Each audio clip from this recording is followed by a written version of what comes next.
Hey, John here. In today's lesson, we're going to do a deep dive into a topic that I think a lot of you are interested in, and that's how to pick faster. And it's not only how to pick faster like me or Gilbert or whoever, it's how to pick faster that works the best for you. And I'm going to share a technique that's really helpful to sort of look into the future of your own guitar playing. And I know that sounds weird, but I'm going to explain exactly how that works. So let's get right into it.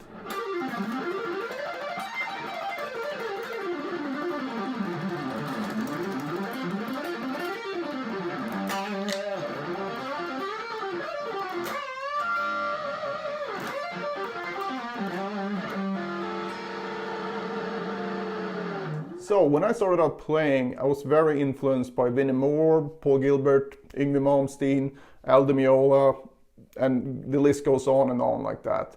And they all picked slightly differently or wildly differently.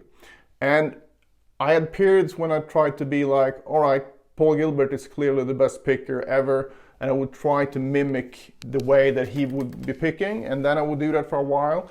And then I would have an Yngwie period and would be like, well, clearly that must be the best way because he sounds awesome. And on and on and on I went on like that. And you can imagine that that really set me back because every time I changed my technique, it wasn't like starting over necessarily, but I didn't really give myself time to settle into something. So the solution for me was speed burst, and this is something that has worked for me and for hundreds and hundreds of students that I've had privately. And it's a really effective way because you're basically learning from yourself, which is the best way to learn. And I'm going to show you exactly how that works and how you can apply this to your playing right now and what you should think about when you do it. And before we do that, I'm just going to show you a clip of a few of my favorite guitar players and specifically pickers, so you can see what I'm talking about when it comes to the different picking techniques. So let's just look at this clip and then pay close attention to the right hand, obviously, and look at how differently they all do it, but they all sound great. And that's sort of the point here.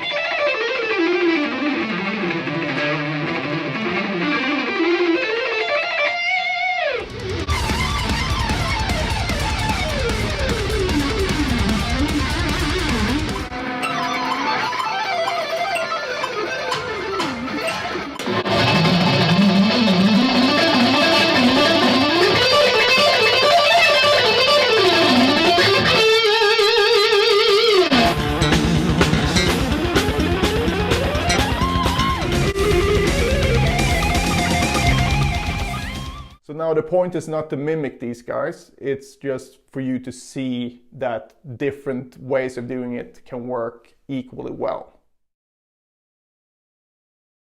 So the whole idea behind the speed burst is to look into the future, like I said.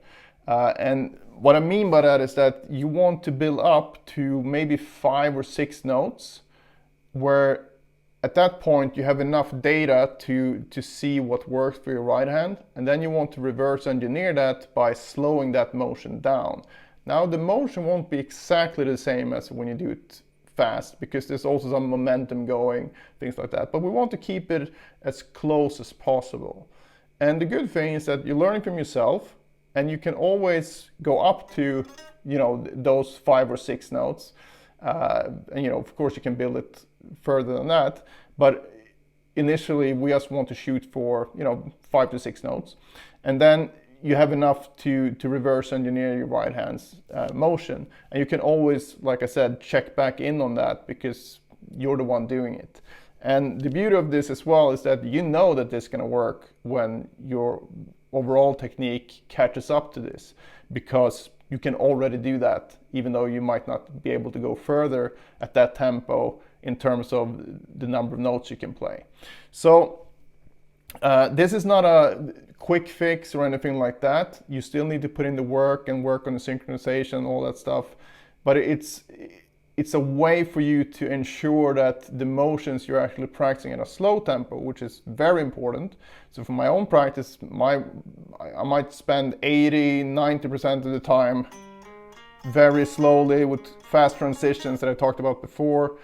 And that's what I still do to this day, because that builds a synchronization like nothing else.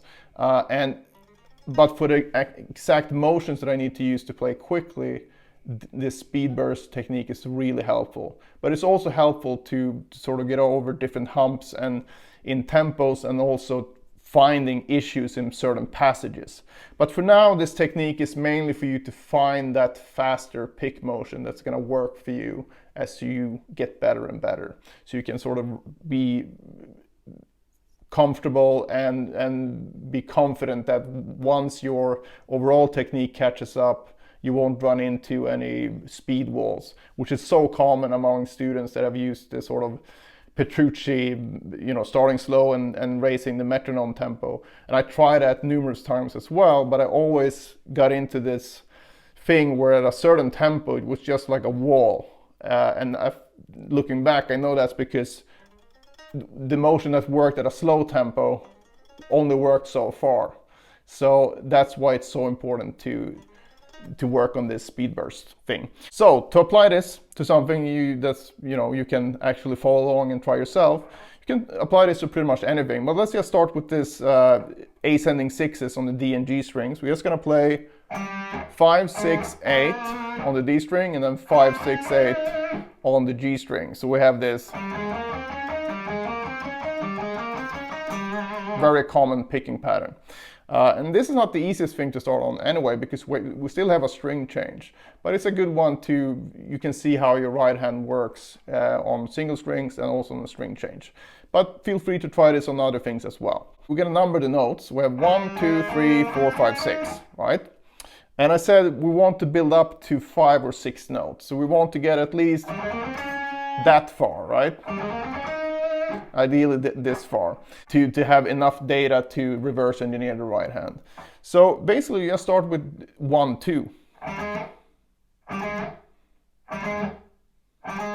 And you want to do this as fast as you can. And when I say as fast as you can, I really mean as fast as you can do it with good synchronization, good tone, and being relaxed. And even starting with 2 notes, you might have to experiment a bit. Depending on how new you are to guitar, you might have to be change certain things and try to tweak it a bit and find what's the most comfortable for you. But it's very important to have those pauses in between so you don't build up tension. You don't want to do this. I think virtually every student I've ever showed this does this naturally at first. So don't do that. So you just go ba-da, and then just okay, that felt good, sounded good, all right. And then if you can do that a few times in a row, you can set a number for yourself, maybe 4 to 5 times in a row. All right, let's try adding the third note. So we go 1, 2, 3. And let's say that works really well. It's like, okay, fine. Now we'll add the fourth note. Now we have a string change here. So if you have a trouble with that, which is quite likely, what you can do, and you can do this at any point, and this is where the numbering of the notes comes in real handy. So we have 1, 2, 3, 4. Now you start on the next to the last note. So we start on 3 and go 3, 4, 3, 4, 3, 4, because that takes us back to where we have the sort of upper hand again, where it's only 2 notes. So even though it's a string crossing, it's probably going to feel more doable than with adding all the notes before it. So you do that, and then if that works, you add 2, 3, 4. And then finally you're back to where you started. And another note here is that make sure that when you do this, that you keep the picking correct. And correct means whatever phrase you're working on, the picking should be wherever it happens to be when you play the phrase normally. So in this case, 1 is down, 2 is up, 3 is down, and so on. So that's why when I started on the third note, it would be a downstroke, down, up, and then when you start on the second note, and you start with an upstroke. And then you do the first note. All right, so let's say you've done that. Let's try adding the fifth note. So we go 1, 2, 3, 4, 5.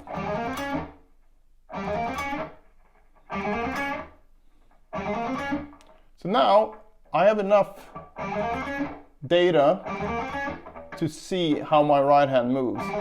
So then can I just maybe slow it down a little bit for each rep.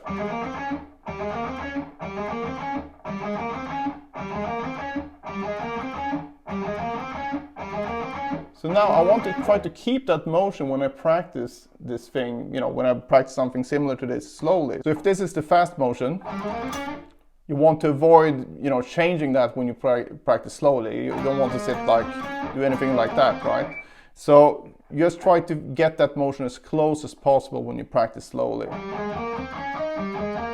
That's the way that you can find your right hand picking technique that's going to work at faster tempos. So again, this is not a quick fix. This is more of like a diagnostic tool. It will still take a lot of time and practice and slow practice to get this to, you know, the level that you want it to be.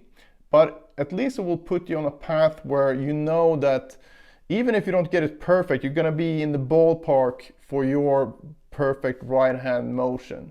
And don't worry if it doesn't look like, you know, your favorite guitar players. It probably shouldn't anyway. So again, remember the video we checked out where we had these great pickers, but they all did it slightly differently. They, you know, some picked more with their forearm, some mostly wrist, and some used fingers. And there's no right way here really. So you need to find your own way, and I found that using speed bursts like this, you can get that glimpse into the future, which is really helpful. Alright, so that's it for this lesson. Try this technique, and if you have any questions, just post them below. Otherwise, good luck with this one, and see you in the next one.